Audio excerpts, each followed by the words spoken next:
ಹುಲ್ಲಿನಲ್ಲಿರುವಂಥ ಒಂದು ಹಸಿರು ಹುಳ ಕೀಡಿಯಾಗಿದ್ದಂಥ ನನ್ನನ್ನು ದುಂಬಿಯಾಗಿ ಬಂದು ಪರಮಪೂಜ್ಯರು ಅದನ್ನು ಎತ್ತಿಕೊಂಡು ತಮ್ಮಂತೆ ಮಾಡಿಕೊಂಡು ಈ ವ್ಯಕ್ತಿತ್ವವನ್ನು ಬೆಳೆಸಲಿಕ್ಕೆ ಕಾರಣೀಭೂತರಂದರೆ ಪರಮಪೂಜ್ಯ ಲಿಂಗೈಕ್ಯ ಡಾಕ್ಟರ್ ತೋಂಟದ ಸಿದ್ಧಲಿಂಗ ಮಹಾಸ್ವಾಮಿಗಳಂತ ನಾನು ಎಂದೆಂದೂ ಅವ್ರನ್ನ ಮರೀಲಿಕ್ಕಾಗಲ್ಲ. ನಾನು ಇಷ್ಟು ಎತ್ತರಕ್ಕೆ ಬೆಳಿಬೇಕಾಗಿದ್ದರೆ ಅವರೇ ಕಾರಣ. ಈ ಸಂದರ್ಭದಲ್ಲಿ ನಿಮಗೊಂದು ಮಾತು ಕೇಳೋಕ್ಕೆ ಇಷ್ಟಪಡ್ತೀನಿ. ನಾವು ವಿಶ್ವವಿದ್ಯಾಲಯದ ಕಟ್ಟೇರಿ ಪದವಿ ಪಡೆದೀವಿ, ಎಲ್ಲ ಆಗಿದೆ. ಆದರೂ ಕೂಡ ನಮಗೆ ವಚನಗಳನ್ನು ಓದಬೇಕಾದಾಗ ಆನಂದಿಸ್ತೀವಿ, ಅನುಭವಿಸ್ತೀವಿ.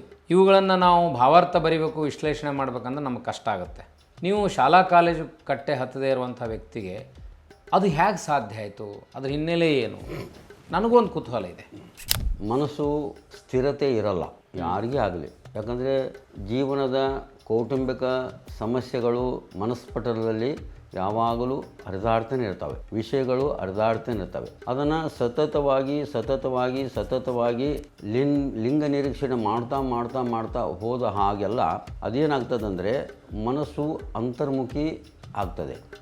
ಯಾವಾಗ ಮನಸ್ಸು ಅಂತರ್ಮುಖಿ ಆದಮೇಲೆ ಶರೀರ ಮತ್ತು ಇಂದ್ರಿಯಗಳು ಅದರ ಆಟ ನಡಿಲಾರ್ದೇ ನಿಂತುಕೊಳ್ತವೆ.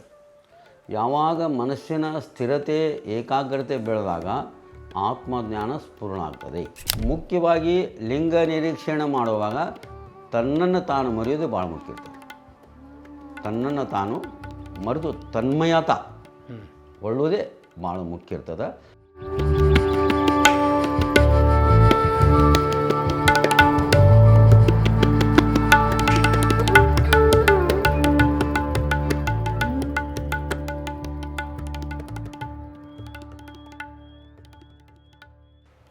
ಆತ್ಮೀಯರೇ, ಶರಣಾರ್ಥಿ. ಬಸವಾದಿ ಶರಣರ ಕಾಲದಲ್ಲಿ ಅನೇಕ ಭವಿಗಳು ಭಕ್ತರಾದದ್ದು, ಶರಣರಾದದ್ದು ನಮ್ಮ ಕಣ್ಣೆದುರಿಗೆ ಸಾಕ್ಷಿ ಇದೆ. ಅದೇ ಪರಂಪರೆಯಲ್ಲಿ ಇಂದಿಗೂ ಕೂಡ 21ನೇ ಶತಮಾನದಲ್ಲಿ ತಮ್ಮ ಪೂರ್ವಾಶ್ರಮದ ಎಲ್ಲ ಹಂಗನ್ನು ತೊರೆದು ಭವಿಗಳಾದವರು ಭಕ್ತರಾದ ಉದಾಹರಣೆಗಳಿವೆ. ಸತ್ಯಶುದ್ಧ ಕಾಯಕ, ಲಿಂಗತತ್ವ ಪ್ರಸಾರ, ಹೀಗೆ ಆಳವಾಗಿ ಪ್ರತಿಯೊಂದನ್ನು ಅಧ್ಯಯನ ಮಾಡುವ ಒಂದು ಶರಣರ ತಂಡ ಈಗ ನಾಡಿನಲ್ಲಿ ಕಾಣ್ತಾ ಇದೆ. ಶುದ್ಧವಾದ ಸಕಾರಾತ್ಮಕ ಮನಸ್ಸಿನಿಂದ ಈ ತರಹದ ಮನಸ್ಸುಗಳನ್ನು ಮಾತನಾಡಿಸಿದಾಗ ಸಮಾಜಕ್ಕೆ ಒಂದು ಹೊಸ ಬೆಳಕು ಲಭಿಸುತ್ತದೆ. ಈ ಹಿನ್ನೆಲೆಯಲ್ಲಿ ನಾನು ಗದುಗಿನ ತೋಂಟದಾರ್ಯ ಮಠದ ಪ್ರಭಾವದಲ್ಲಿ ತಮ್ಮ ಸಮಗ್ರ ವ್ಯಕ್ತಿತ್ವವನ್ನು ಬದಲಾಯಿಸಿಕೊಂಡು ಪೂರ್ಣ ಪ್ರಮಾಣದಲ್ಲಿ ಶರಣರಾದ ಬಸವರಾಜ್ ವೆಂಕಟಾಪುರ ಶರಣರು ನಮ್ಮೊಂದಿಗಿದ್ದಾರೆ. ವಿಭೂತಿ ಮಾಡುವ ಕಾಯಕ, ಹೀಗೆ ಅನೇಕ ಧಾರ್ಮಿಕ ಕಾಯಕಗಳ ಮೂಲಕ ನಂತರ ಎಷ್ಟರ ಮಟ್ಟಿಗೆ ಅಂದರೆ ವಿಶ್ವವಿದ್ಯಾಲಯದಲ್ಲಿ ಪದವಿಯನ್ನು ಗಳಿಸಿದವರು ಕೂಡ ವಚನ ವಿಶ್ಲೇಷಣೆ ಭಾಳ ಕಠಿಣವಾಗ್ತದೆ. ಈ ಹಿನ್ನೆಲೆಯಲ್ಲಿ ಕಾಲೇಜು ವಿಶ್ವವಿದ್ಯಾಲಯ ಕಟ್ಟೆಯನ್ನೇ ಏರದ ಬಸವರಾಜ್ ವೆಂಕಟಾಪುರ ಅವರು ವಚನ ಸಾಹಿತ್ಯದ ವಚನ ವಿಶ್ಲೇಷಣೆ, ಕರ್ಣಹಸಿಗೆ ಅಂತ ಪ್ರಖರ ವಿಷಯಗಳ ಮೇಲೆ ಅಥೆಂಟಿಕ್ಕಾಗಿ ಅಧ್ಯಯನ ಮಾಡಿದ್ದಾರೆ. ಇದು ನಿಜವಾಗಲೂ ಸಾಹಿತ್ಯ ಕ್ಷೇತ್ರದಲ್ಲಿ ಕೆಲಸ ಮಾಡುವಂಥವರಿಗೆ ಅಚ್ಚರಿ ಮತ್ತು ಬೆರಗುಂಟು ಮಾಡುವಂಥ ಸಂಗತಿ. ಅವರ ಬದುಕಿನ ಅನೇಕ ಸಾಧನೆಗಳು, ವಚನ ವಿಶ್ಲೇಷಣೆ, ಪ್ರಭುಲಿಂಗ ಲೀಲೆಯ ವಿವರಣೆ, ಅಲ್ಲಮ ಪ್ರಭುಗಳ ವಚನ ವಿಶ್ಲೇಷಣೆ, ಈಗ ಅನೇಕ ವಿಷಯಗಳ ಮೇಲೆ ಬೆಳಕು ಚೆಲ್ಲಲಿಕ್ಕೆ ಅವರು ನಮ್ಮೊಂದಿಗೆ ಮಾತುಕತೆಗಿದ್ದಾರೆ. ನಾನು ಅವರನ್ನು ಆಹ್ವಾನಿಸ್ತೇನೆ. ಶರಣಾರ್ಥಿ. ವೆಂಕಟಾಪುರ ಶರಣರು ತಾವು ಮಾಡಿದ ಸಾಧನೆ ಎಲ್ಲರಿಗೂ ಗೊತ್ತಿದೆ. ಆದರೆ ಇವತ್ತು ವಚನ ವಾಹಿನಿ ಮೂಲಕ, ವಚನ ಟಿ ವಿ ಮೂಲಕ ಅದು ಜಗತ್ತಿಗೆ ಇನ್ನೂ ಹೆಚ್ಚು ಪ್ರಸಾರ ಆಗಬೇಕಾಗಿದೆ. ಈ ಹಿನ್ನೆಲೆಯಲ್ಲಿ ತಾವು ಈ ಶರಣ ಚಳವಳಿ ಮತ್ತು ಶರಣ ಸಿದ್ಧಾಂತಕ್ಕೆ ಬರಲಿಕ್ಕೆ ಮೂಲ ಪ್ರೇರಣೆ ಯಾವುದು, ಏನು? ಮೊಟ್ಟ ಮೊದಲಿಗೆ ನನಗೆ ಪ್ರೇರಣೆ ಆಗಿದ್ದು ಗದಗಿನ ತೋಂಟದಾರ್ಯ ಮಠ. ಪರಮಪೂಜ್ಯ ಲಿಂಗೈಕ್ಯ ಡಾಕ್ಟರ್ ತೋಂಟದ ಸಿದ್ಧಲಿಂಗ ಮಹಾಸ್ವಾಮಿಗಳ ಒಂದು ಕೃಪಾ ಆಶೀರ್ವಾದದ ಅಡಿಯಲ್ಲಿ ನನ್ನ ಜೀವನದಲ್ಲಿ ಅನೇಕ ಕಷ್ಟ ಕಾರ್ಪಣ್ಯಗಳನ್ನು, ದುಃಖ ದಾರಿದ್ರ್ಯಗಳನ್ನು ಅನುಭವಿಸಿ ಈ ಜೀವನವೇ ಜಿಗುಪ್ಸೆಗೊಂಡಾಗ ನಾನು ವೈರಾಗ್ಯವಾಗಿ ಊರು ಬಿಟ್ಟು ಹೋಗಬೇಕಂತ ಪೂಜ್ಯರಲ್ಲಿ ಭಿನ್ನವಿಸಿಕೊಂಡಾಗ ಅವರು ಹ್ಯಾಕ್ ಮಾಡಿಕೊಂಡೆ ಅಂತ ಬೈದರು. ಅವರು ಮಾಡಿಕೊಂಡ ಮೇಲೆ ನಡಬಲಕ ಕೈ ಬಿಡಬಾರ್ದು, ಮಡದಿ ಮಕ್ಕಳನ್ನು ಯೋಗಕ್ಷೇಮ ನೋಡಿಕೊಳ್ಳುವಂಥ ಪೂರ್ಣ ಜವಾಬ್ದಾರಿ ನಿಮ್ಮದಿದೆ, ನಿಮಗೆ ಆಶ್ರಯ ಕೊಡ್ತಿದ್ದೀನಿ ನಾನು, ಅದು ಪೂರ್ಣ ಮುಗಿಯುವವರೆಗೂ ನೀವು ಎಲ್ಲಿ ಹೋಗಬೇಡ ಅಂತೇಳಿ ಒಂದು ಆಜ್ಞೆ ಮಾಡಿದ್ದಕ್ಕೆ ತೋಂಟದಾರ್ಯ ಮಠದಲ್ಲೇ ಸುಮಾರು 18 ವರ್ಷಗಳ ಕಾಲ ಇದ್ದು, ನಮ್ಮ ಮಕ್ಕಳು ದೊಡ್ಡವರಾದ ಮೇಲೆ ಅವರೆಲ್ಲ ಮದುವೆ ಆದಮೇಲೆ ಅವರು 2 ಮಕ್ಕಳಾದಮೇಲೆ ನಾನು ಸ್ವಲ್ಪ ಅಲ್ಲಿಂದ ಹೊರಬಂದು ಈಗ ಸಂಪೂರ್ಣ ಶರಣಾಗತನಾಗಿ ಶರಣ ಜೀವನವನ್ನು ನಡೆಸ್ತಾ ಇದ್ದೀನಿ. ನನ್ನ ಹಿಂದಿನ ಜೀವನಕ್ಕೂ ಈಗಿನ ಜೀವನಕ್ಕೂ ನಾನು ತುಲನಾತ್ಮಕ ವಿಚಾರ ಮಾಡಿದಾಗ ಅಪ್ಪ ಬಸವಣ್ಣನವರು ಮಣ್ಣು ಮಡಿಕೆ ಆದಮೇಲೆ ಮತ್ತೆ ಮಣ್ಣಾಗುವುದು ಅನ್ನುವಂಥ ರೀತಿಯಲ್ಲಿ ಆರಾರ ಸಂಘ ಏನೇನು ಮಾಡದೆಯ ಕೀಡೆ ಕುಂಡಲಿಗನಾಗದೆಯ ಅನ್ನುವಂಥ ಅಪ್ಪ ಬಸವಣ್ಣನ ವಚನದಂತೆ ಹುಲ್ಲಿನಲ್ಲಿರುವಂಥ ಒಂದು ಹಸಿರು ಹುಳ ಕೀಡೆಯಾಗಿದ್ದಂಥ ನನ್ನನ್ನು ದುಂಬಿಯಾಗಿ ಬಂದು ಪರಮಪೂಜ್ಯರು ಅದನ್ನು ಎತ್ತಿಕೊಂಡು ತಮ್ಮಂತೆ ಮಾಡಿಕೊಂಡು ಈ ವ್ಯಕ್ತಿತ್ವವನ್ನು ಬೆಳೆಸಲಿಕ್ಕೆ ಕಾರಣೀಭೂತರಂದರೆ ಪರಮಪೂಜ್ಯ ಲಿಂಗೈಕ್ಯ ಡಾಕ್ಟರ್ ತೋಂಟದ ಸಿದ್ಧಲಿಂಗ ಮಹಾಸ್ವಾಮಿಗಳಂತ ನಾನು ಎಂದೆಂದೂ ಅವ್ರನ್ನ ಮರೀಲಿಕ್ಕಾಗಲ್ಲ. ನಾನು ಇಷ್ಟು ಎತ್ತರಕ್ಕೆ ಬೆಳಿಬೇಕಾಗಿದ್ದರೆ ಅವರೇ ಕಾರಣ. ನನಗೊಂದು ಬಸವಣ್ಣನವರ 12ನೇ ಶತಮಾನದ ಕಲ್ಯಾಣದಲ್ಲಿ ನಡೆದು ಹೋದಂಥ ಘಟನೆಗಳು ನನಗೆ ಮೆಲುಕು ಹಾಕಿದ್ವು. ಅಲ್ಲಿ ಪಾಶ್ಚಾತ್ಯರು ಒಂದು wealth is loss, nothing loss, health is loss, something loss, carrot is loss, everything loss ಅಂತೇಳಿ ಅವರೊಂದು ಸ್ಲೋಗನ್ ಮಾಡಿ ಕೈ ಬಿಟ್ಬಿಟ್ರು. ಅಂದರೆ ಹಣ ಹೋದರೆ ಅಷ್ಟೇನು ನಷ್ಟ ಅಲ್ಲ, ಆರೋಗ್ಯ ಹೋದರೆ ಸ್ವಲ್ಪ ನಷ್ಟ, ಆದರೆ ಚಾರಿತ್ರ್ಯ ಹೋದರೆ ಅದಕ್ಕೆ ಬಳಸಲಾರ್ದಂಥ ನಷ್ಟ ಅಂಥೇಳಿ ಅವ್ರಿಗೆ ನಿಂತರೆ 12ನೇ ಶತಮಾನದಲ್ಲಿ ಅಪ್ಪ ಬಸವಣ್ಣನವರು ಯಾರು ಚರಿತ್ರೆಹೀನರಾಗಿರ್ತಾರಲ್ಲ ಅವ್ರನ್ನೂ ಕೂಡ ಚಾರಿತ್ರ್ಯವಂತನಾಗಿ ಮಾಡೋಂಥ ಶ್ರೇಯಸ್ಸು 12ನೇ ಶತಮಾನದಲ್ಲಿ ಬರ್ತದೆ. ಉರ್ಲಿಂಗ ಪೆದ್ದಿಗಳು, ಚೂರಿ ಚಿಕ್ಕಯ್ಯನಂಥವರು, ಕನ್ನದ ಗಾಣಪ್ಪನವರಂಥವರು, ಇವರೆಲ್ಲ ಸೂಳೆ ಸಂಕವಂತನವರು, ಇವರೆಲ್ಲರೂ ಚರಿತ್ರಾವಂತರಾದಾಗ ನನಗೂ ಸ್ವಲ್ಪ ಆತ್ಮಾವಲೋಕನ ಆಯಿತು. ನಾನು ಹಿಂದುಳಿದ ಆ ಚರಿತ್ರೆಹೀನವನ್ನು ಕಳೆದುಕೊಂಡು ಮತ್ತೆ ನಾನು ಚಾರಿತ್ರವಂತನಾಗಬೇಕಂತೇಳಿ ಪೂಜ್ಯರ ಮಾರ್ಗದರ್ಶನದಲ್ಲಿ ಮೊಟ್ಟ ಮೊದಲಿಗೆ ಈ ವಚನಶಾಸ್ತ್ರ ಅಧ್ಯಯನ ಮಾಡಲಿಕ್ಕೆ ತಿಪ್ಪೇರುದ್ರ ಸ್ವಾಮಿಗಳು ಬರೆದಿರುವಂಥ ಬಸವೇಶ್ವರ ವಚನ ದೀಪಿಕೆ ಅಂತ ಒಂದು ಪುಸ್ತಕವನ್ನು ಪೂಜ್ಯರು ನನಗೆ ಕೊಟ್ಟರು. ಅದ ನಂತರ ನಮ್ಮ ಬೂಸನೂರು ಮಠ ಅವರು ಬರೆದಿರುವಂಥ ವಚನಸಾರ ಶಾಸ್ತ್ರ ಸಂಗ್ರಹ ಸಾರ ಅಂತ 2 ಪುಸ್ತಕಗಳನ್ನು ಕೊಟ್ಟರು.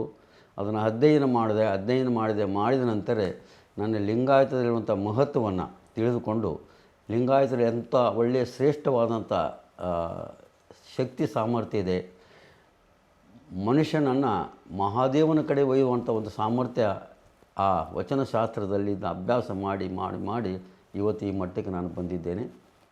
ಇದಕ್ಕೆಲ್ಲ ಕಾರಣ ಅಂದರೆ ಗದಗಿನ ಜಗದ್ಗುರು ತೋಂಟದಾರದ ಮಠ ಮತ್ತು ಪರಮಪೂಜ್ಯ ಲಿಂಗೈಕ್ಯ ಡಾಕ್ಟರ್ ತೋಂಟದ ಸಿದ್ಧಲಿಂಗ ಮಹಾಸ್ವಾಮಿಗಳಂತ ನಾನು ಗೌರವದಿಂದ ಹೇಳ್ತಾ ಇದ್ದೇನೆ. ನಾನು ಹೇಳ್ಕೋಬೇಕಾಗ್ತದೆ, ಯಾಕಂದರೆ ನಾನು ಪೂರ್ವದಲ್ಲಿ ಭವಿಯಾಗಿದ್ದೆ. ನಮ್ಮ ಶರಣ ಸಿದ್ಧಾಂತದಲ್ಲಿ ಭವಿ ಅಂದರೆ ಮತ್ತೇನಲ್ಲ, ಅನಾಚಾರಕ್ಕೆ ಭವಿ ಅಂತಾರೆ ಅವರು, ಸದಾಚಾರಿಗಳಿಗೆ ಭಕ್ತರಂತಾರೆ. ಹುಟ್ಟು ಗುಣಗಳಿಂದ ನಾನು ದುರ್ವ್ಯಸನಿಯಾಗಿ ದುರಾಚಾರಿಯಾಗಿ ದುರ್ಮಾರ್ಗಕ್ಕೆ ಹೋಗ್ತಾ ಇರುವಾಗ ನನ್ನನ್ನು ಕೈ ಹಿಡಿದಿಟ್ಟು ಆ ದುರ್ಮಾರ್ಗದಿಂದ ದುರಾಚಾರಗಳಿಂದ ಪರಿವರ್ತನೆ ಮಾಡಿ ಸದಾಚಾರ ಸಂಪನ್ನನಾಗಿ ಮಾಡುವಂಥ ಶ್ರೇಯಸ್ಸು ನನ್ನ ತಂದೆ ಪೂಜ್ಯ ಲಿಂಗೈಕ್ಯ ಡಾಕ್ಟರ್ ತೋಂಟದ ಸಿದ್ಧಲಿಂಗ ಮಹಾಸ್ವಾಮಿಗಳನ್ನು ನಾನು ಭಾಳ ಗೌರವದಿಂದ ಹೃದಯದಲ್ಲಿ ಹಿಂಬಿಟ್ಟುಕೊಂಡು ನಾನು ಈ ಮಾತು ಹೇಳ್ತಾ ಇದ್ದೇನೆ. ಈಗಾಗಲೇ ಗದಗ ಬೆಟಗೇರಿಯಲ್ಲಿ ನನ್ನ ನೋಡಿದವರು ಭಾಳ ಜನ ಆಶ್ಚರ್ಯಪಡ್ತಾರೆ, ಏನು ಎಂಥ ವ್ಯಕ್ತಿ ಹೀಗಾದ್ನಲ್ಲ ಅಂಥೇಳಿ. ಇದಕ್ಕೆಲ್ಲ ಸಾಧನೆ, ಪ್ರಯತ್ನ ಮತ್ತು ಸ್ವಲ್ಪ ಕಠಿಣ ತಪಸ್ಸೂ ಬೇಕಾಗ್ತದೆ. ಭಾಳ ತಪಸ್ಸು ಮಾಡಿದಾಗ ಇಂಥ ಒಂದು ಫಲ ಸಿಗ್ತದೆ ಅನ್ನೋದಕ್ಕೆ ನಾನು ಒಂದು ಸಾಕ್ಷಿ ಅಂತ ಹೇಳ್ತೀನಿ. ಇದು ಅಹಂಕಾರದಿಂದ ಹೇಳುವಂಥ ಮಾತಲ್ಲ, ಇದು ಇನ್ನೊಬ್ಬರಿಗೂ ಮಾದರಿ ಆಗಲಿ ಅನ್ನುವಂಥ ಉದ್ದೇಶದಿಂದ ನನ್ನನ್ನು ನಾನು ಹೇಳ್ಕೊಳ್ತಾ ಇದ್ದೀನಿ. ಪೂರ್ವಾಶ್ರಯದಲ್ಲಿ ನಾನು ಭಾಳ ದುರ್ಮಾರ್ಗಿ, ದುರಾಚಾರಿ ಮತ್ತು ದುರ್ವ್ಯಸನಿ ಆಗಿದ್ದವನು ಇವತ್ತು ಸದಾಚಾರಿಯಾಗಿ ಸದ್ಭಕ್ತನಾಗಿ ಶರಣ ಜೀವನವನ್ನು ಮಾಡ್ತಾಯಿದ್ದೀನಿ. ಅಂದರೆ ಇದಕ್ಕೆಲ್ಲ ನಮ್ಮ ಪೂಜ್ಯರೇ ಕಾರಣ ಅನ್ನುವಂಥ ಮಾತನ್ನು ಹೇಳಿ, ನನ್ನ ಸಾಹಿತ್ಯ ಪ್ರಕಟದಲ್ಲಿ ಮೊಟ್ಟ ಮೊದಲಿಗೆ ಬಸವಲಿಂಗ ಎಂಬ 5 ಅಕ್ಷರಗಳ ಈ ಪದ್ಯಗಳಿಗೆ ಮೊಟ್ಟ ಮೊದಲಿಗೆ ನಾನು ಸಾಹಿತ್ಯವನ್ನು ರಚನೆ ಮಾಡಿದ್ದು ಪ್ರಾರಂಭ ಅದು. ಅದಕ್ಕೆ ಶರಣ ಬಸವ ದೇವರು ನಮ್ಮ ಹಿರಿಯವನಹಳ್ಳಿ ಬಸವ ಬೆಳವಿಯವರು ಪ್ರೇರಣೆ ಕೊಟ್ಟು ಅದನ್ನು ಮಾಡಿಸಿದರು. ಆ ನಂತರ ನನ್ನ ಸಾಹಿತ್ಯ ರೂಪುಗೊಳ್ತು. ಪ್ರಭುಲಿಂಗ ಲೀಲೆ ಚಾಮರಸ ಕವಿಯ ವಿರಚಿತ ಪ್ರಭುಲಿಂಗ ಲೀಲೆಗೆ ವ್ಯಾಖ್ಯಾನ ಅಂದರೆ ಭಾಳಷ್ಟು ಜನರಿಗೆ ಅದು ಕಬ್ಬಿಣದ ಕಡಲೆ ಅಂತ ಹೇಳ್ತಾಯಿದ್ರು. ಇಂಥ ಕಬ್ಬಿಣದ ಕಡಲೆಯನ್ನು ನಾವು ಯಾಕೆ ಸರಳೀಕರಣ ಮಾಡಬೇಕಂತೇಳಿ ನಾನು ವಿಚಾರ ಮಾಡಿ ಸತತ 3 ವರ್ಷಗಳ ಕಾಲ ಪ್ರಯತ್ನ ಮಾಡಿ ಅತಿ ಸರಳ ಆ ಪದ್ಯಗಳಿಗೆ ಸಾಮಾನ್ಯರಿಗೂ ಕೂಡ ಆ ಪದ್ಯಗಳು ಅರ್ಥ ಆಗುವಂತೆ ಮೊಟ್ಟ ಮೊದಲಿಗೆ ಪ್ರಭುಲಿಂಗ ಲೀಲೆಗೆ ವ್ಯಾಖ್ಯಾನ ಬರೆದಂಥ ಒಂದು ಶ್ರೇಯಸ್ಸು ನನ್ನ ಪೂಜ್ಯರಿಗೆ ಸಲ್ತದೆ. ಅವ್ರ ಪ್ರೇರಣೆ ಅವರೇ. ಆಮೇಲೆ ಗುರುಕರ್ಣ ತ್ರಿವಿಧಿ ಮೈಲಾರಬ್ಬ ಶಿವಲಿಂಗ ಶರಣರ 333 ಪದ್ಯಗಳಿಗೂ ಕೂಡ ಭಾವಾರ್ಥ ಬರೆದಿದ್ದು ಪರಮ ಪೂಜ್ಯರ ಆಶೀರ್ವಾದದಿಂದ.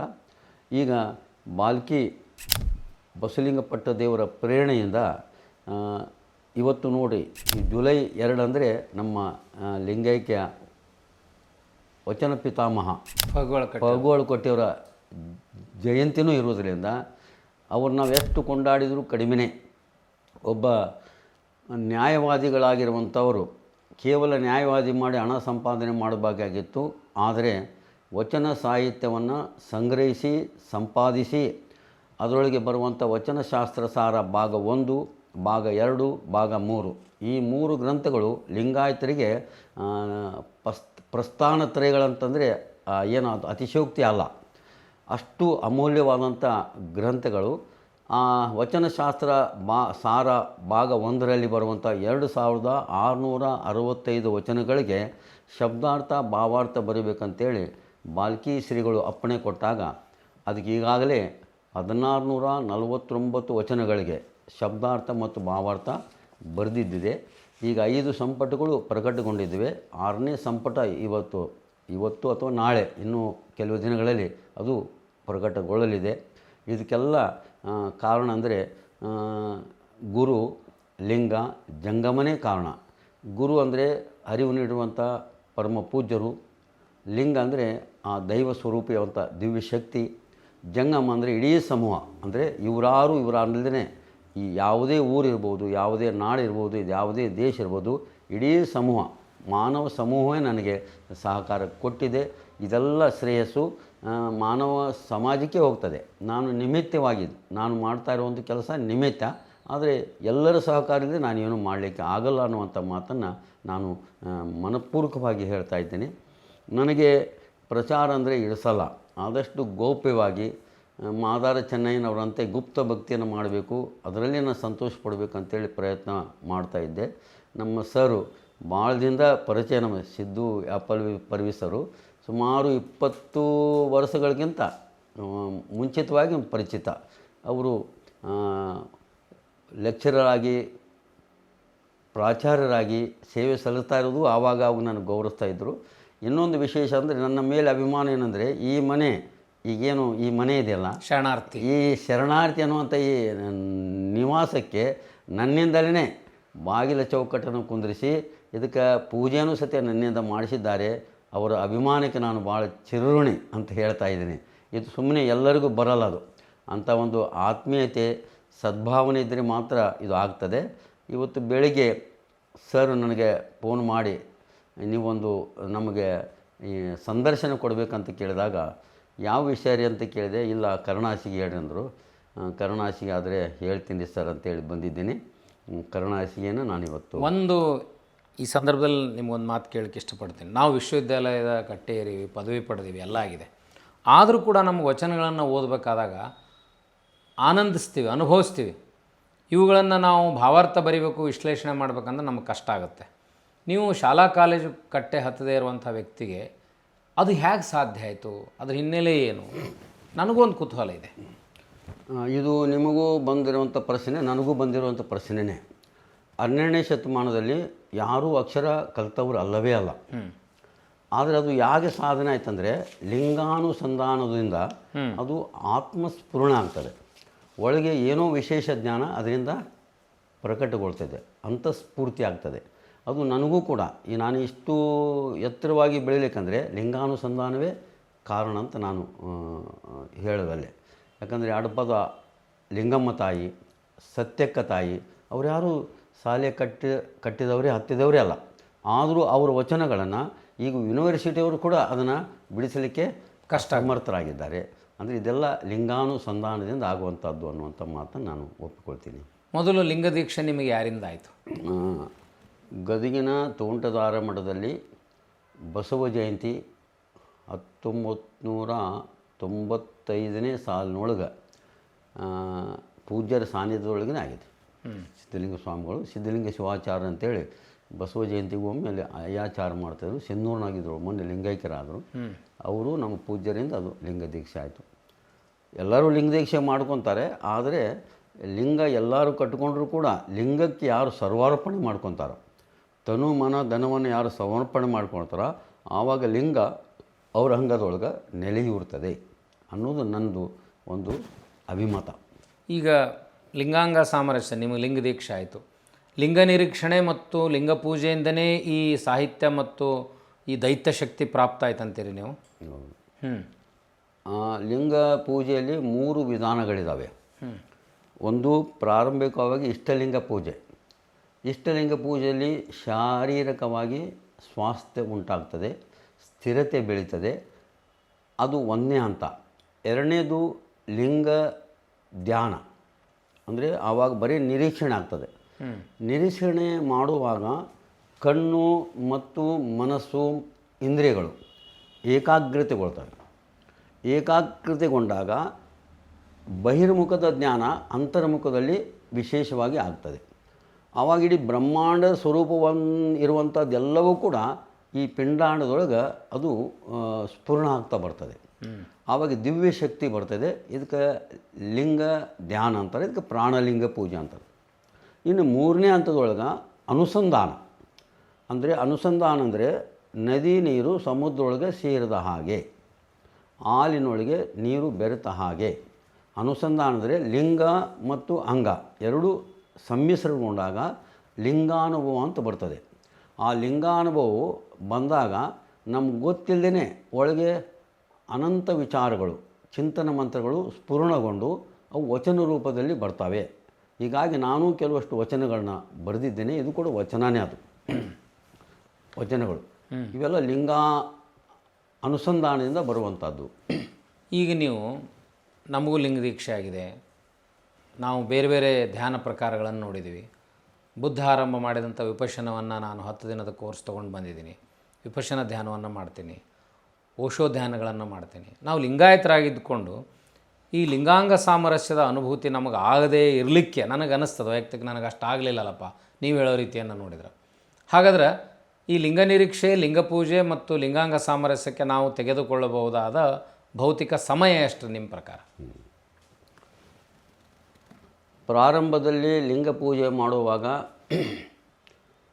ಮನಸ್ಸು ಸ್ಥಿರತೆ ಇರಲ್ಲ ಯಾರಿಗೇ ಆಗಲಿ. ಯಾಕಂದರೆ ಜೀವನದ ಕೌಟುಂಬಿಕ ಸಮಸ್ಯೆಗಳು ಮನಸ್ಪಟಲದಲ್ಲಿ ಯಾವಾಗಲೂ ಹರಿದಾಡ್ತಾನೆ ಇರ್ತವೆ, ವಿಷಯಗಳು ಹರಿದಾಡ್ತಾನೆ ಇರ್ತವೆ. ಅದನ್ನು ಸತತವಾಗಿ ಲಿಂಗ ನಿರೀಕ್ಷಣೆ ಮಾಡ್ತಾ ಹೋದ ಹಾಗೆಲ್ಲ ಅದೇನಾಗ್ತದಂದರೆ ಮನಸ್ಸು ಅಂತರ್ಮುಖಿ ಆಗ್ತದೆ. ಯಾವಾಗ ಮನಸ್ಸು ಅಂತರ್ಮುಖಿ ಆದಮೇಲೆ ಶರೀರ ಮತ್ತು ಇಂದ್ರಿಯಗಳು ಅದರ ಆಟ ನಡಿಲಾರ್ದೇ ನಿಂತುಕೊಳ್ತವೆ. ಯಾವಾಗ ಮನಸ್ಸಿನ ಸ್ಥಿರತೆ ಏಕಾಗ್ರತೆ ಬೆಳೆದಾಗ ಆತ್ಮಜ್ಞಾನ ಸ್ಫುರಣ ಆಗ್ತದೆ.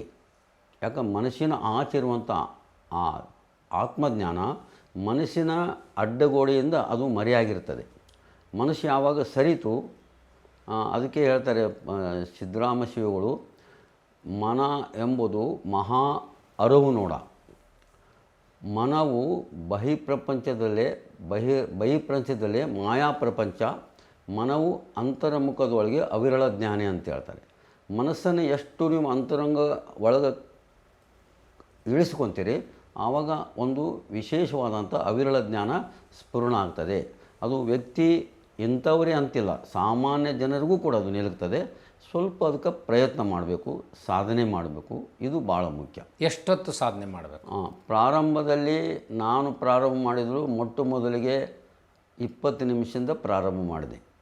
ಈಗ ಸುಮಾರು 1 ಗಂಟೆ 1.5 ಗಂಟೆವರೆಗೂ ನಾನು ಕುಳಿತುಕೊಳ್ಳುವಂಥ ಸಾಮರ್ಥ್ಯ ಮಾಡಿಕೊಂಡಿದ್ದೀನಿ. ಯಾಕಂದರೆ ಇದಕ್ಕೆ ಶರೀರದ ಸಹಕಾರ ಬೇಕಾಗ್ತದೆ. ಯಾಕೆ ಶರೀರ ಸೋಲ್ತದೆ, ಆಯಾಸ ಪಡ್ತದೆ. ಆವಾಗ ಅದನ್ನೇನು ಮಾಡಬೇಕಂದ್ರೆ ತಡೆ ಹಿಡಿಬೇಕು. ತಡೆ ಹಿಡಿತಾ ಹೋದಂದರೆ ಅದು ಹೊಂದಾಣಿಕೆ ಮಾಡಿಕೊಳ್ತದೆ. ಮನಸ್ಸು ಮತ್ತು ಶರೀರ ಹೊಂದಾಣಿಕೆ ಆದರೆ ಎಷ್ಟು ಗಂಟೆ ಕುಳಿತುಕೊಂಡ್ರೂ ನಿಮಗೆ ಏನೇನು ಆಯಾಸ ಬಳಲಿಕ್ಕೆ ಆಗೋದಿಲ್ಲ. ಅದೊಂದು ಅನುಸಂಧಾನದ ಮೇಲೆ ಅವರವರ ಇದು. ಈಗ ನಾವು ವಿಪಶ್ಯನ ಧ್ಯಾನದಲ್ಲಿ ಕಣ್ಣನ್ನು ಸಂಪೂರ್ಣವಾಗಿ ಮುಚ್ಚಿಕೊಂಡು ಒಳಗಡೆ ಪ್ರವೇಶ ಮಾಡ್ತೀವಿ. ದೇಹದ ಒಳಗಿನ ಅಂಗಾಂಗಗಳನ್ನು ಗಮನಿಸ್ತಾ ಹೋಗೋದು ವಿಪಶ್ಯನದ ಒಂದು ಭಾಗ. ಈಗ ಇಷ್ಟಲಿಂಗದಲ್ಲಿ ನಾವು ಇಷ್ಟಲಿಂಗ ನಿರೀಕ್ಷಣೆಯನ್ನು ಕಣ್ಣು ತೆಗೆದು ಮಾಡಬೇಕು. ಕಣ್ಣು ತೆಗೆದು ಅರೆಗಣ್ಣಿನಿಂದ ಅಥವಾ ಅನಿಮಿಷ ದೃಷ್ಟಿಕೋನದಿಂದ ನೋಡೋದು ಪೂರ್ಣ ಪ್ರಮಾಣದ ಯೋಗ ಅಲ್ಲ ಅಂತ ಅನಿಸ್ತತ್ತಲ್ಲ, ಇದಕ್ಕೆ ಏನು ಹೇಳಿ? ಇಲ್ಲ, ನಿಜವಾಗಿ ಕಣ್ಣು ಮುಚ್ಚುವುದರಿಂದ ಬಹುಶಃ ನಿದ್ದೆ ಬರುವ ಸಂಭವ ಇರ್ತದೆ. ಭಾಳ ಮಂದಿ ಧ್ಯಾನಾಸಕ್ತರಾದವರು ಕೆಲವು ನಿದ್ದೆಗೆ ಒಳಗೋಗ್ಬಿಡ್ತಾರೆ. ಈ ಅನಿಮಿಷ ದೃಷ್ಟಿ ಏನಿದೆಯಲ್ಲ, ಇದು ಎಚ್ಚರದೊಳಗನೆ ಶಿವಯೋಗ ಮಾಡುವಂಥದ್ದು. ಹೇಗೆ ಅಂತ ಕೇಳಿದರೆ, ಸಾಮಾನ್ಯವಾಗಿ ಪ್ರತಿಯೊಬ್ಬ ಮನುಷ್ಯ ಶಿವಯೋಗಿನೇ ಆಗಿರ್ತಾನೆ. ನಿದ್ರೆಯೊಳಗೆ ಪ್ರಾರಂಭ ಹಂತದೊಳಗೆ ಆಜ್ಞಾಚಕ್ರದಿಂದ ಆತ್ಮ ಸಹಸ್ರಾರ ಚಕ್ರ ಬಂದಾಗ ಮಂಪರು ಬರ್ತದೆ. ಸಾಮಾನ್ಯವಾಗಿ ಎಲ್ಲರಿಗೂ ಬರುವಂಥದ್ದು. ಮಂಪರ ಆದಮೇಲೆ ಇನ್ನೂ ನಿದ್ದೆ ಆವರಿಸೋದಿಲ್ಲ. ಯಾವಾಗ ಶಿಖಾಚಕ್ರದ ಮೇಲೆ ಬರ್ತದಲ್ಲ ಆವಾಗ ನಿದ್ರೆ ಆವರಿಸ್ತದೆ, ಆದರೂ ಸ್ವಪ್ನಾವಸ್ಥೆ ಇರ್ತದೆ. ಇನ್ನೂ ಅರ್ಧ ವಿಚಾರಗಳಿರ್ತವೆ. ಯಾವಾಗ ಸುಷುಪ್ತಾವಸ್ಥೆಗೆ ಹೋದ ಮೇಲೆ ಸಂಪೂರ್ಣ ಅಲ್ಲೇನಾಗ್ತಂದರೆ ಆತ್ಮವು ಸಂಪೂರ್ಣ ವಿಶ್ರಾಂತಿ ರಿಲೀಫದೊಳಗಿರ್ತದೆ. ಅದಕ್ಕೆ ಪರಮ ಸುಖ ಅಂತಾರೆ. ಅದು ಆ ಸುಖದೊಳಗೆ ಏನಿರ್ತದೆ ಅಂತ ಕೇಳಿದರೆ, ಅಲ್ಲಿ ಯಾವುದೇ ವ್ಯಕ್ತಿ ನಿದ್ದೆ ಮಾಡಿದ ಮೇಲೆ ನಿದ್ದೆ ಬರಬೇಕಂದ್ರೆ ಆತ ನಾನು ನನ್ನದನ್ನೋದನ್ನು ಮರಿಲೇಬೇಕಾಗ್ತದೆ. ಅಲ್ಲಿವರೆಗೂ ನಿದ್ದೆ ಬರೋಲ್ಲ. ಯಾವಾಗ ನಿದ್ದೆ ಪೂರ್ಣ ಆಗಿರುತ್ತದೆ ಆವಾಗ ಅವ್ರ ಹೆಸರು ಅವ್ರಿಗೆ ಗೊತ್ತಿರೋದಿಲ್ಲ, ಅವ್ರ ಊರೂ ಗೊತ್ತಿರೋದಿಲ್ಲ, ಮತ್ತು ಅವ್ರು ಏನು ವ್ಯವಹಾರನೂ ಗೊತ್ತಿರೋದಿಲ್ಲ. ಹೀಗೆ ಪ್ರತಿಯೊಬ್ಬರು ನಿದ್ದೆಯೊಳಗೆ ಹಂಗೆ ಇರ್ತಾರೆ. ಪ್ರತಿಯೊಬ್ಬ ವ್ಯಕ್ತಿಯೂ ನಿದ್ದೆ ಮಾಡಿದಾಗ ಎಲ್ಲವನ್ನೂ ಮರೆತಿರ್ತಾರೆ. ಅದು ಮರಿಲಿಲ್ಲ ಅಂದರೆ ನಿದ್ದೆ ಬರುವುದನ್ನಿಲ್ಲ. ಹೀಗಾಗಿ ಅದಕ್ಕೆ ಸುಖ ಅಂತಾರೆ. ಪೂರ್ಣ ನಿದ್ರೆಯೊಳಗೆ ಸುಖ ಆಗ್ತದೆ. ಇಲ್ಲಿ ಅರೆಕಣ್ಣಿನಿಂದ ಲಿಂಗ ನಿರೀಕ್ಷಣೆ ಮಾಡುವಾಗ ಪ್ರಾರಂಭ ಹಂತದೊಳಗೆ ಸುಮಾರು ಸಮಯದವರೆಗೆ ಮನಸ್ಸು ಏನೇನು ಮರೆತಿದ್ರೂ ಕೂಡ ಅಲ್ಲಿ ನೆನಪಿಸ್ತದೆ.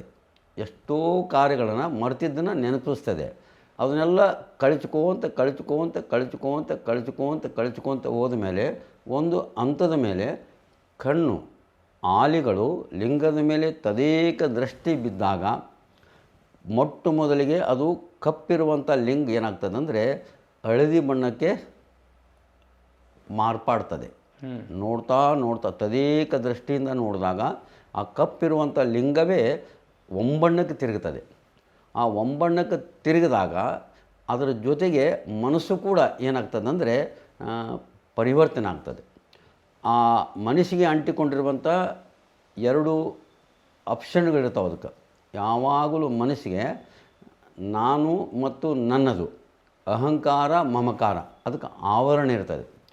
ಎಲ್ಲಿವರೆಗೂ ಆ ಆವರಣಗಳಿರ್ತಾವೋ ಅಲ್ಲಿವರೆಗೂ ಮನಸ್ಸಿಗೆ ಸಮಾಧಾನ ಇರಲ್ಲ. ಈ ಲಿಂಗ ನಿರೀಕ್ಷಣೆ ಮಾಡ್ತಾ ದೇಹದ ಅಭಿಮಾನವನ್ನು ಪ್ರಾಣದ ಅಭಿಮಾನವನ್ನು ಕಳಿಸ್ಕೊಂಡು ಬಿಡೋಕ್ಕೆ ಬರ್ತದೆ. ಯಾವಾಗ ಇವೆರಡೂ ಕಳೆದು ಹೋದವು ಆವಾಗ ಕೇವಲ ಆತ್ಮಜ್ಞಾನ ಆಗ್ತದೆ. ಆ ಆತ್ಮಜ್ಞಾನ ಆದಾಗ ನಮಗೆ ಕಣ್ಣು ತೆರೆದಿದ್ದರೂ ಕೂಡ ನಾವು ಹೆಂಗಿರ್ತೀವಿ ಅಂದರೆ ಈ ಪ್ರಪಂಚವನ್ನು ಸಂಪೂರ್ಣ ಮರೆತು ಪಾರಮಾರ್ಥದೊಳಗೆ ತಲ್ಲೀನರಾಗಿರ್ತೀವಿ. ಅದೊಂದು ಏನಂತಾರೆ ಅಂತ ಕೇಳಿದರೆ ಅಮೃತದ ಹೊಸರು ಆಗ್ತದಲ್ಲಿ. ಏನು ಪಿನಾಲಿ ಗ್ರಂಥದಿಂದ ಒಂದು ಅಮೃತದ ಸಿಂಚನ ಆಗ್ತದೆ. ಆ ಅಮೃತ ಸಿಂಚನ ಆದಮೇಲೆ ಹಸಿವು, ತ್ರಷೆ, ನಿದ್ರೆ, ಆಲಸ್ಯಗಳೆಲ್ಲ ಕಳಿಸ್ಕೊಂಡು ಬಿಡ್ತವೆ. ಪರಮಾನಂದ ಪ್ರಾಪ್ತಿ ಆಗ್ತದೆ. ಆ ಪರಮಾನಂದ ಪ್ರಾಪ್ತಿ ಆದಾಗ ಆ ಸಂತೋಷದೊಳಗೆ ಆತನಿಗೆ ಒಂದು ಥರ ಪರಮ ಸುಖ ಸಿಗ್ತದೆ. ಅದಕ್ಕೆ ನಿತ್ಯ ಆನಂದ ಅಂತಾರೆ. ಇದು ಈ ಲಿಂಗ ಪೂಜೆಯ ಒಂದು ಇದು ಈ ಪ್ರೊಸೆಸ್ ನಡಿಬೇಕಂದ್ರೆ ಎಷ್ಟು ಹೊತ್ತು ಸಮಯ ನಾವು ಲಿಂಗ ನಿರೀಕ್ಷಣೆಯನ್ನು ಮಾಡಬೇಕು? ಈಗ ಉದಾಹರಣೆಗೆ ಕ್ರಿಯಾಯೋಗದಲ್ಲಿ ಇದೇ ಹಂತಗಳನ್ನು ಹೇಳ್ತಾರೆ. ಕುಂಡಲಿನಿಯನ್ನು ಮೂಲಾಧಾರದಿಂದ ಮೇಲೇರಿಸ್ತಾ ಏನು ಒಂದು ಈ ಹಂತಕ್ಕೆ ತೊಗೊಂಡು ಹೋಗಿ ಆ ಅನುಭವವನ್ನು ಪಡೆಯೋದು ಅಂತ ಹೇಳ್ತಾರೆ. ಕುಂಡಲಿನಿ ಜಾಗೃತಿ ಕ್ರಮ ಅಂತಾರೆ. ಇದು ಕೂಡ ಅದೇ ಮಾದರಿಯಲ್ಲಿದೆ ನೀವು ಹೇಳೋದು. ಅಲ್ಲಿ ಕುಂಡಲಿನಿನ ನೀವು ಜಾಗೃತಗೊಳಿಸೋದು 5 ನಿಮಿಷ 10 ನಿಮಿಷ ಗಂಟೆಗಟ್ಟಲೆ ಮಾಡ್ತಾ ಹೋಗ್ತಾರೆ. ಅದರಲ್ಲೂ ಅದೇ ಸುಖಾನುಭವ ಆಗುತ್ತೆ. ಇಲ್ಲಿ ಲಿಂಗ ನಿರೀಕ್ಷಣೆ ಮಾಡ್ತಾ ಮಾಡ್ತಾ ಮಾಡ್ತಾ ಎಷ್ಟು ಹೊತ್ತಿನ ಪ್ರಕ್ರಿಯೆಗೆ ನಿಮಗೆ ಆ ಅನುಭವ ದೊರಕ್ತದೆ? ಇಲ್ಲಿ ನಮ್ಮ ಲಿಂಗ ಸ್ಥಳದೊಳಗೆ ಭಕ್ತ, ಮಹೇಶ, ಪ್ರಸಾದಿ, ಪ್ರಾಣಲಿಂಗಿ, ಶರಣ, ಐಕ್ಯ ಅಂತ 6 ಸ್ಥಳಗಳನ್ನು ಶರಣರು ಮಾಡಿಕೊಟ್ಟಿದ್ದಾರೆ. ಶಟಸ್ಥಳದಲ್ಲಿ ಅದು ಲಿಂಗ ನಿರೀಕ್ಷಣೆ ಮೇಲೇ ಆಗಿರ್ತದೆ. ಶಟಸ್ಥಳದೊಳಗೆ ಮೊಟ್ಟ ಮೊದಲಿಗೆ ಸ್ಥಿರವಾಗಿ ಕುಳಿತುಕೊಳ್ಬೇಕಂತಾರೆ. ಆಧಾರ ಚಕ್ರವನ್ನು ನೆಲಕ್ಕೆ ಸರಿಯಾಗಿ ಇಟ್ಟುಕೊಂಡು ಸ್ಥಿರವಾಗಿ ಕುಳಿತುಕೊಂಡ್ರೆ ಆಧಾರ ಚಕ್ರದೊಳಗೆ ಆಚಾರಲಿಂಗ ರೂಪುಗೊಳ್ತದೆ. ಸ್ವಾಧಿಷ್ಠಾನ ಚಕ್ರದಲ್ಲಿ ಗುರುಲಿಂಗ ರೂಪುಗೊಳ್ತದೆ. ಮಣಿಪೂರಕ ಚಕ್ರದಲ್ಲಿ ಶಿವಲಿಂಗ ರೂಪುಗೊಳ್ತದೆ. ಅನಾಹತ ಚಕ್ರದಲ್ಲಿ ಜಂಗಮಲಿಂಗ ರೂಪುಗೊಳ್ತದೆ. ವಿಶುದ್ಧಿ ಚಕ್ರದಲ್ಲಿ ಪ್ರಸಾದಲಿಂಗ ರೂಪುಗೊಳ್ತದೆ. ಆಜ್ಞಾ ಚಕ್ರದಲ್ಲಿ ಮಹಾಲಿಂಗ ರೂಪುಗೊಳ್ತದೆ. ಇವು 6 ಚಕ್ರಗಳು ಬಹಿರಂಗದ ಪೂಜೆಯೊಳಗೆ ಆಗುವಂಥವು.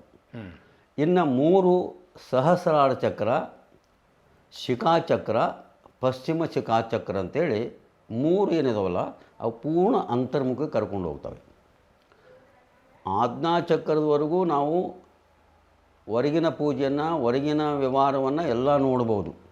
ಯಾವಾಗ ಸಹಸ್ರಾರ ಚಕ್ರಕ್ಕೆ ಬಂದ ಮೇಲೆ ಈ ಬಹಿರ್ಪ್ರಪಂಚ ಆದಷ್ಟು ಕಡಿಮೆ ಆಕ್ಕೊಂತ ಬರ್ತದೆ. ಅದಕ್ಕೆ ಇಷ್ಟೇ ಗಂಟೆ ಅಂತಿಲ್ಲ, ಇಷ್ಟು ಸಮಯ ಅಂತಿಲ್ಲ. ಅಲ್ಲಿ ಮುಖ್ಯವಾಗಿ ಲಿಂಗ ನಿರೀಕ್ಷಣೆ ಮಾಡುವಾಗ ತನ್ನನ್ನು ತಾನು ಮರೆಯೋದು ಭಾಳ ಮುಖ್ಯ ಇರ್ತದೆ. ತನ್ನನ್ನು ತಾನು ಮರೆತು ತನ್ಮಯತ ಒಳ್ಳುವುದೇ ಭಾಳ ಮುಖ್ಯ ಇರ್ತದೆ. ಅದು ಕೆಲವು ಸಮಯಗಳಲ್ಲಿ ಆಗ್ಬೋದು, ಕೆಲವು ಭಾಳ ಸಮಯನೂ ಹಿಡಿಬೋದು. ರೂಢಿ ಆದಂಗೆಲ್ಲ ಅವರವರ ಇದ ಮೇಲೆ. ನೀವು ಆರಂಭದಲ್ಲಿ 20 ನಿಮಿಷ ಮಾಡಿದ್ರಿ, ಯಾಕಂದ್ರೆ ಇದು ಇಷ್ಟಲಿಂಗ ಒಂದು ವೈಜ್ಞಾನಿಕವಾಗಿರುವಂಥ ಸೈನ್ಸು. ಹೇಗೆ ಪತಂಜಲಿ ಯೋಗ ಸೂತ್ರದಲ್ಲಿ ಅಥವಾ ಬುದ್ಧನ ವಿಪಶ್ಯನದಲ್ಲಿ ಧ್ಯಾನದ ಪ್ರಕ್ರಿಯೆ ಅದಕ್ಕೂ ಸಾಮ್ಯತೆ ಇದೆ. ಈಗ ನಾ ಹೇಳಿದ್ನಲ್ಲ ಆರಂಭದಲ್ಲೇ ಪ್ರಾಮಾಣಿಕವಾಗಿ ನಿಮಗೆ ಹೇಳಿದೆ, ಲಿಂಗಾಂಗ ಸಾಮರಸ್ಯದ ಅನುಭವ ನನಗೆ ಯಾಕೋ ಇನ್ನೂ ಲಭಿಸಿಲ್ಲ ಅಂತ. ಆದರೆ ಕ್ರಿಯಾಯೋಗ ಮತ್ತು ಈ ವಿಪಶ್ಯನ ಧ್ಯಾನದಲ್ಲಿ ಅದೇ ಅನುಭವ ಬರ್ತದೆ. ಕಣ್ಣು ಮುಚ್ಕೊಂಡು ನಾವು ಈ ಎಲ್ಲ ಚಕ್ರಗಳನ್ನು ದಾಟಿ ಸಹಸ್ರಾರದವರೆಗೆ ನಮ್ಮ ಗಮನವನ್ನು ಹರಿಸ್ತಾ ಬರ್ತೀವಿ. ಇದು ಒಂದು ಹಂತ. ಈಗ ನೀವು ಈ ಇಷ್ಟಲಿಂಗ ಪ್ರಕಾರದ ಹೇಳಿದ್ರಲ್ಲ, ಇಷ್ಟಲಿಂಗದ ಗಾತ್ರ ಮತ್ತು ಕುಳಿತುವ ಭಂಗಿ ವಿನ್ಯಾಸದ ಬಗ್ಗೆ ಏನಾರ ಒಂದಿಷ್ಟು ನಿಯಮ ಇದೆಯಾ? ಇದೆ. ಯಾಕಂದರೆ ಇದನ್ನೊಂದು ವೈಜ್ಞಾನಿಕವಾಗಿ ನಾವು ಜನರಿಗೆ ಕಲಿಸ್ಬೇಕಾಗಿದೆ. ಅಂಗುಷ್ಟ ಗಾತ್ರದಲ್ಲಿ ಲಿಂಗ ಇರಬೇಕಂತೇಳಿ ಅನುಭವಗಳು ಹೇಳ್ತಾರೆ. ಅಂದರೆ ಈ ಅಂಗುಷ್ಟ ಗಾತ್ರದ ಲಿಂಗ ಇದ್ದರೆ ಅದು ಅಂಗೈಯೊಳಗಿಟ್ಟಾಗ ನಮ್ಮ ಕಣ್ಣಿನ ಆಲಿಗಳನ್ನು ಸೆಳೆಯುವಂಥ ಶಕ್ತಿ ಇರ್ತದೆ. ಗಾತ್ರ ಸಣ್ಣದಿದ್ದರೆ ಆಕರ್ಷಣೆ ಕಡಿಮೆ ಆಗ್ತದೆ. ಅಷ್ಟು ಅಂಗುಷ್ಟ ಗಾತ್ರದ ಲಿಂಗ ಇರಲೇಬೇಕು, ಅಷ್ಟು ದುಂಡಿಗಿರಬೇಕಂತೇಳಿ ಒಂದು ನಿಯಮ ಇದೆ. ಇನ್ನೊಂದು, ಈ ಲಿಂಗದೊಳಗೆ ಒಂದು ಆಸಕ್ತಿ ಏನಂದರೆ, ಯಾವುದು ಕಪ್ಪಿರ್ತದೆ ಅದು ಶಕ್ತಿಯನ್ನು, ಕಣಗಳನ್ನು ಹೀರಿಕೊಳ್ಳುವಂಥ ಶಕ್ತಿ ಇರ್ತದೆ. ಬ್ಲ್ಯಾಕ್ ವಿತ್ ಥೇರಿ ಅಂತ ಒಂದು ಇದೆ. ವೈಜ್ಞಾನಿಕರು ಒಪ್ತಾರೆ, ಈಗ ವೈದ್ಯರು ಕೂಡ ಒಪ್ತಾರೆ. ಎಲ್ಲಿ ಕಪ್ಪಿರ್ತದೆ ಅದು ಶಕ್ತಿಗಳನ್ನು ಹೀರಿಕೊಳ್ತದೆ. ಅದನ್ನು ಎಡಗೈಲೇ ಯಾಕೆ ಇಡಬೇಕಂತ ಕೇಳಿದ್ರೆ, ಎಡಗೈಯಲ್ಲಿ ಲಿಂಗ ಇಡೋದ್ರ ಮುಖಾಂತರ ಹೃದಯಕ್ಕೂ ಎಡಗೈಗೂ ಭಾಳ ಸಂಬಂಧ ಇರ್ತದೆ. ಹೃದಯ ಇರುವುದೇ ಎಡಭಾಗ. ಎಡಭಾಗದೊಳಗೆ 8 + 4 12 ದಳಗಳಿರ್ತಾವೆ. 8 ದಳಗಳಿಗೂ ಸುತ್ತುವಿಕೆ ಇರ್ತದೆ. ಜೀವಾತ್ಮ ಸುತ್ತುವಿಗುವಾಗ ನಿದ್ರೆ ಬರೋದು, ಹಸಿವಾಗೋದು, ಕೋಪ ಮಾಡಿಕೊಳ್ಳೋದು, ಪ್ರೀತಿ ಮಾಡೋದು, ದಾನ ಧರ್ಮ ಮಾಡೋದು, ಇವೆಲ್ಲ 8 ದಳಗಳು ಸುತ್ತುವಿಕೆ ಇರುವಾಗ ಅದು ಈ ಲಿಂಗ ನಿರೀಕ್ಷಣೆ ಮಾಡುವಂಥ ಆ 8 ದಳಗಳನ್ನು ದಾಟಿ ಮಧ್ಯದಲ್ಲಿ ಬರ್ತದೆ. ಆ 4 ದಳಗಳಿಗೆ ಬಂದಾಗ ಮನಸ್ಸಿಗೆ ರಿಲೀಫ್ ಆಗ್ತದೆ, ವಿಶ್ರಾಂತಿ ಆಗ್ತದೆ, ಶರೀರಕ್ಕೆ ಒಂದು ಸುಖದ ಆನಂದ ಪೂರೈಸ್ತದೆ. ಲಿಂಗ ಅಂಗುಷ್ಟ ಮಾತ್ರ ಗಾತ್ರದಲ್ಲಿ ಇರಬೇಕು ಅನ್ನೋದನ್ನು ಸೈದ್ಧಾಂತಿಕವಾಗೂ ಹೇಳ್ತಾರೆ. ಈ ಲಿಂಗವನ್ನು ಬಸವಣ್ಣನ ಕಾಲದಲ್ಲಿ ಬಸವಾದಿ ಶರಣರು ಕೊಟ್ಟಾರ ಅಂತಿರೋ ಮೊದಲಿತ್ತು? ಲಿಂಗ ಅಂದರೆ ಅದು ಲಿಂಗ ಮಧ್ಯೆ ಜಗತ್ ಸರ್ವಮ್ ಅಂತ ಹೇಳಿದ್ದಾರೆ. ಈ ಜಗತ್ತು ಹುಟ್ಟಿರೋದೇ ಲಿಂಗದಿಂದ. ಮತ್ತು ಇದನ್ನು ಲಿಂಗವನ್ನು ಜಗತ್ತನ್ನು ನೋಡಿದರೆ ಉಪಗ್ರಹದಿಂದ ನೋಡಿದರೆ ಇಡೀ ಜಗತ್ತಿಗಿದೆ ಅಂದರೆ ಈ ಈಶ್ವರಲಿಂಗ, ಈಗ ಜ್ಯೋತಿರ್ಲಿಂಗಗಳಿದಾವಲ್ಲ ಅದೇ ರೀತಿಯೇ ಈ ಜಗತ್ತಿರೋದು. ಅದನ್ನು ನೋಡಿಯೇ 12 ಜ್ಯೋತಿರ್ಲಿಂಗಗಳು ಮಾಡಿದ್ದಾರೆ. ಅದನ್ನು ಎಲ್ಲರಿಗೂ ಅನ್ವಯ ಆಗೋಲ್ಲ, ಎಲ್ಲರಿಗೂ ಹೋಗೋಕ್ಕೆ ಬರೋದಿಲ್ಲ ಅಂಥೇಳಿ ಅದನ್ನೆಲ್ಲ ಕಂಡಿಡಿದಂಥ ಬಸವಣ್ಣನವರು ಆ ಈಶ್ವರ ಲಿಂಗವನ್ನೇ ಮಾಧ್ಯಮವಾಗಿ ಇಟ್ಟುಕೊಂಡು ಅದರ ಮೇಲೆ ಕಂತಿ ತರುವಂಥ ಮಾಡಿ ಅದು ಒಂದು ವೈಜ್ಞಾನಿಕವಾಗಿ ವೈಚಾರಿಕವಾಗಿ ಎಲ್ಲರಿಗೂ ಅನ್ವಯ ಆಗಬೇಕು. ಎಲ್ಲರೂ ಕೂಡ ತಮ್ಮ ದೇಹದಲ್ಲೇ ಧರಿಸಿಕೊಂಡು ಒಂದು ಭಾವನೆ ಇರ್ತದೆ. ಈಶ್ವರಲಿಂಗ ಅಂದುಕೊಳ್ಳಿ ಅದು ಜ್ಯೋತಿರ್ಲಿಂಗ, ಶಿವನ ಸಂಕೇತ ಅಂತೇಳಿ ಭಾಳಷ್ಟು ಜನರಿಗಿರ್ತದೆ. ಅದು ಜನರಿಗೆ ಮನವರಿಕೆ ಮಾಡಿಕೊಡ್ಬೇಕಲ್ಲ, ಮತ್ತು ಅದನ್ನು ತೋರಿಸಿದ್ರು ಒಪ್ಕೊತಾರೆ ಅಂಥೇಳಿ ಆ ಈಶ್ವರಲಿಂಗವನ್ನೇ ಮಧ್ಯದಲ್ಲಿಟ್ಟು ಅದರ ಮೇಲೆ ಕಂತಿ ಹಾಕಿ ಪ್ರಪ್ರಥಮದಲ್ಲಿ ಇಷ್ಟಲಿಂಗವನ್ನು ತೋರಿಸಿಕೊಟ್ಟವರು ಅಪ್ಪ ಬಸವಣ್ಣನವರು. ಬೇರೆ ಮೊದಲು ಇರಲಿಲ್ಲ. ಇದ್ದು ಅವು ಯಾವ ಸ್ಥಾವರ ಲಿಂಗಗಳು ಈಗೇನು ಮಾಡ್ತಾರಲ್ಲ ಎಲ್ಲೆಲ್ಲಿ ಸ್ಥಾಪನಾ ಮಾಡ್ತಾರಲ್ಲಿ ಆವಾಗಲೂ ಇದ್ದು, ಮೊದಲಿಂದೂ ಇದ್ದು. ಅವನು ಕೆಲವೊಂದು ಕೊರಳಿ ಕಟ್ಕೊತಿದ್ರು, ಕೆಲವೊಂದು ಮಣ್ಣಿನಿಂದ ಮಾಡಿಕೊಂಡು ಹೋಗ್ತಿದ್ರು. ಆದರೆ ದೇಹ ಮೇಲೆ ಧರಿಸಿಕೊಂಡು ಗೋಲಾಕಾರ ಮಾಡಿ ದೇಹದಲ್ಲೇ ಧರಿಸಿಕೊಂಡು ಅದನ್ನು 3 ಪ್ರಕಾರ ಪೂಜೆ ಮಾಡುವಂಥ ವ್ಯವಸ್ಥೆ ತಂದುಕೊಟ್ಟರು ಬಸವಣ್ಣನವರು. ಅಲ್ಲ, ಒಳಗೆ ಕಂತಿ ಇಡಲೇಬೇಕಂತೀರಿ ನೀವು? ಹೌದು. ಈ ಕಂತಿ ಇಲ್ಲದ ನೇರವಾಗಿ ಲಿಂಗ ಮಾಡೋಂಗಿಲ್ಲ? ಇಲ್ಲ, ಅದು ಇರಲೇಬೇಕು. ಅಂದರೆ ಅದು ಏನಿದೆ ಅಂದರೆ ಅದರಲ್ಲಿ 6 ಸ್ಥಾನಗಳಿರ್ತಾವೆ. ವರ್ತ, ಕಟಿ, ವರ್ತುಳ, ಗೋಮುಖ, ನಾಳ, ಪೀಠ ಅಂತೇಳಿ ಆ ಈಶ್ವರಲಿಂಗದೊಳಗೆ ಇದಕ್ಕೂ 6 ಸ್ಥಳಗಳಿರ್ತಾವೆ. ಆಧಾರ, ಸ್ವಾಧಿಷ್ಠಾನ, ಮಣಿಪೂರಕ, ಅನಾಥ, ವಿಶುದ್ಧಿ, ಆಜ್ಞಾ ಅಂತೇಳಿ ಅದಕ್ಕೂ ಸಾಮ್ಯ ಮಾಡಬೇಕಂತೇಳಿ ಅದರಲ್ಲಿ ದೀಕ್ಷೆ ಮಾಡುವಾಗ ಆ ಈಶ್ವರಲಿಂಗದೊಳಗೆ 6 ಹಂತದೊಳಗೆ ನ ಮ ಶಿವಾಯ ಓಂ ಅಂಥೇಳಿ ಅದಕ್ಕೆ ಸಂಯೋಗ ಮಾಡ್ತಾರೆ. ಈ ಶರೀರಕ್ಕೂ ಕೂಡ ನ ಮ ಶಿವಾಯ ಓಂ ಅಂಥೇಳಿ ಇದಕ್ಕೂ ಸಂಯೋಗ ಮಾಡ್ತಾರೆ. ಗುರುಗಳು ಎರಡೂ ಕೂಡ ಸಂಯೋಗ ಮಾಡುವಾಗ ಅದೂ ಇರಬೇಕು, ಇದು ಇರಬೇಕು. ಅದು ಬ್ರಹ್ಮಾಂಡದ ಸಂಕೇತ, ಇದು ಪಿಂಡಾಂಡದ ಸಂಕೇತ. ಈಗ ಆ ಲಿಂಗ ನಿರೀಕ್ಷಣೆ ಬಗ್ಗೆ ತಾವು ಹೇಳಿದ್ರಿ, ಇದು ವೈಜ್ಞಾನಿಕ ರೀತಿಯಲ್ಲಿದೆ ಅನ್ನುವಂಥ ಚರ್ಚೆ ಇದೆಯಲ್ಲ, ಇದು ಹೆಂಗೆ ವೈಜ್ಞಾನಿಕವಾಗಿದೆ? ವೈಜ್ಞಾನಿಕವಾಗಿ ಅಂತ ಕೇಳಿದರೆ ಈ ಲಿಂಗದಲ್ಲಿ ಕೆಲವೊಂದು ದ್ರವ್ಯಗಳಾಗಿರ್ತಾರೆ. ಆ ದ್ರವ್ಯದಲ್ಲಿ ವಿಶೇಷ ಶಕ್ತಿ ಇರ್ತದೆ. ಈಗ ಅಷ್ಟಬಂಧಗಳಂತ ಹೇಳ್ತಾರೆ, ಆದರೆ ಅದಕ್ಕಿಂತ ಪೂರ್ವದಲ್ಲಿ ನಾನು ಹೇಳೋದು ನನ್ನ ಅನಿಸಿಕೆಗೆ ಹೇಳಬೇಕಾದ್ರೆ ಕೇರೆ ಎಣ್ಣೆ ಇದೆಯಲ್ಲ, ಅದು ಭಾಳ ಮಹತ್ತರವಾದಂಥ ಔಷಧಿ. ಮತ್ತು ಜೊತೆಗೆ ಕೆಲವೊಂದು ನಂಬಿಕೆ ಬರುವಂಥ ಅರ್ಹತೆ ಹೇಳುವಂಥ ಅದು ವಸ್ತು. ಅದು ಈಗಲೂ ಕೂಡ ನೀವು ಯಾರಾದರೂ ಏನೂ ಗೊತ್ತಿಲ್ಲ ಮನೆಯೊಳಗೆ ಅಂಗಡಿಗೆ ಕೇರ್ ಕಟ್ತಾರೆ, ಮನೆಗೆ ಕಟ್ತಾರೆ, ಆಕಳಿಗೆ ಕಟ್ತಾರೆ, ಚಿಕ್ಕ ಮಕ್ಕಳಿಗೆ ಕಟ್ತಾರೆ. ಇದು ಸಾಮಾನ್ಯವಾಗಿ ಎಲ್ಲರಲ್ಲಿ. ಆ ಕೇರಿನಲ್ಲಿ ಏನಿರ್ತದೆ ಅಂತ ಕೇಳಿದರೆ ಏನೋ ಒಂದು ನಂಬಿಕೆ, ಅಲ್ಲಿ ಕಟ್ಟಿದಂಥ ಅಂಗಡಿ ಸಮೃದ್ಧಿ ಆಗ್ತದೆ, ಆ ಮನೆ ಒಂದು ಶಾಂತಿಯಾಗಿರ್ತದೆ, ಆ ಆಕಳುಗಳು ಚೆನ್ನಾಗಿ ಹಿಂಡ್ತಾವನ್ನಂಥ ಒಂದು ಕಲ್ಪನಾ ಜನರಿಗಿರೋದ್ರಿಂದ ಅದನ್ನೇ ವೈಜ್ಞಾನಿಕವಾಗಿ ಉಪಯೋಗಿಸಿಕೊಂಡು ಅದರ ಎಣ್ಣೆಲಿಂದನೇ ಕಂತಿ ಮಾಡಿ ಆ ಶಕ್ತಿ ಕೂಡ ಅದರಲ್ಲಿ ಇದೆ ಅನ್ನೋದು ತೋರಿಸಿಕೊಟ್ಟಾಗ ಅದು ವೈಜ್ಞಾನಿಕ ಆಗ್ತದೆ. ಈಗಲೂ ಕೂಡ ಅದನ್ನು ಅನುಸರಿಸ್ತಾರೆ ಭಾಳಷ್ಟು ಜನ. ಮಕ್ಕಳು ಕೊರಳಾಗ ಏನಾರ ಬಾಲಗ್ರಾಹಿ ಆತಂದರೆ ಕೇರ್ ಕಟ್ಟುತ್ತಾರೆ, ಆಕಳು ಹಾಲು ಹಿಂಡ್ಲಿ ಅಂದರೆ ಅದನ್ನು ಕಟ್ಟುತ್ತಾರೆ, ಮತ್ತು ಅಂಗಡಿ ಬಾಗಿಲಿಗೂ ಕೂಡ ಕಟ್ಟುವುದನ್ನು ನಾವೆಲ್ಲ ನೋಡಿವಿ. ಅದನ್ನು ಈ ಜನರ ಭಾವನೆಗಳಿಗೆ, ನಂಬಿಕೆಗಳಿಗೆ ಮತ್ತು ಅದರಲ್ಲಿನ ವಸ್ತುವಿನಲ್ಲಿ ಇರುವಂಥ ಶಕ್ತಿಯನ್ನು ಸಮಗ್ರವಾಗಿ ಇದನ್ನು ಮಾಡಿ ವೈಜ್ಞಾನಿಕವಾಗಿ ಅದನ್ನು ಮಾಡಿಕೊಟ್ಟಿದ್ದಾರೆ. ನೀವು ಒಂದು ಗಾತ್ರದ ಬಗ್ಗೆ ಹೇಳಿದ್ರಿ, ಅಲ್ಲಿರುವಂಥ ಮಿಶ್ರಣದ ಬಗ್ಗೆ ಹೇಳಿದ್ರಿ, ಅವಲೋಕನದ ಬಗ್ಗೆ ಹೇಳಿದ್ರಿ. ಈಗ ಲಿಂಗ ನಿರೀಕ್ಷಣೆ 12ನೇ ಶತಮಾನದಲ್ಲಿ ಜನಪ್ರಿಯವಿದ್ದಷ್ಟು 2 ನಮಗೆ ಸವಾಲದಾವೆ. ಮೊದಲನೇದ್ದು, ಲಿಂಗಾಯತರು ಅನ್ನಿಸ್ಕೊಂಡವರು, ಬಸವ ತತ್ವದಲ್ಲಿ ನಂಬಿಕೆ ಇರೋರು, ವಚನಶಾಸ್ತ್ರವನ್ನು ತಿಳಿದವರು ಕೂಡ ಅಂಗದ ಮೇಲೆ ಲಿಂಗವನ್ನು ಧರಿಸಲಿಕ್ಕೆ ಯಾಕೆ ವ್ಯಾಮೋಹ ಬರ್ತಾ ಇಲ್ಲ ಅಂದ್ರೆ, ನೀವು ಹೇಳುವ ಎಲ್ಲ ಶಕ್ತಿಗಳ ಬಗ್ಗೆ ಒಂದು ಗ್ರಹಿಕೆ ಬೇಕು. ಇದಾದ ಮೇಲೆ ಧ್ಯಾನ ಮಾಡುವಂಥ ಧ್ಯಾನದಲ್ಲಿ ಆಸಕ್ತಿ ಇರುವಂಥ ಜನ ಲಿಂಗಾಂಗ ಸಾಮರಸ್ಯದಲ್ಲಿ ಹೋಗಬೇಕು. ಇದನ್ನು ಹೆಚ್ಚು ಜನಪ್ರಿಯಗೊಳಿಸಬೇಕಾಗಿತ್ತು, ಸರಳೀಕರಿಸಬೇಕಾಗಿತ್ತು ಅಂದ್ರೆ ಏನು ಕ್ರಮಗಳನ್ನು ತೊಗೋಬೇಕಂತ ನಿಮ್ಗೆ ಅನ್ನಿಸ್ತದೆ? ಯಾಕಂದ್ರೆ ನಾವು ಭಾಳಷ್ಟು ಧ್ಯಾನ ಪ್ರಕಾರಗಳನ್ನು ನೋಡಿಬಿಟ್ಟಿದ್ದೀನಿ.